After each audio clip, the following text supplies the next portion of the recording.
苗栗的三义是木雕之乡，有真侪用檜榔器、烧楠甲牛樟做成的艺品。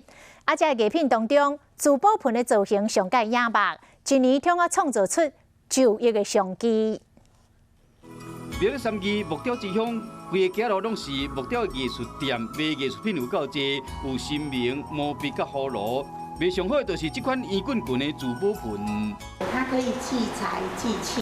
珠宝盆代表会使集中财富，要有真高的插头棒调节师傅，利用烧楠、牛樟，要有檜榔器做出独一无二的珠宝盆。纹路越细的那个，不是这个木头越扎实，越有价值。各种花草拢无同，檜榔器的色水大家上喜欢。檜木是金黄色，所以感觉好像是一种财宝在我们家里。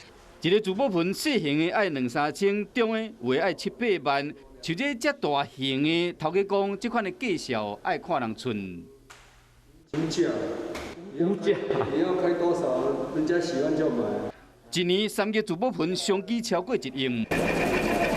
除了珠宝盆，要有珠宝板嘛，真热门。家里摆一对花瓶啊，一切摆平啊，平平安安的意思。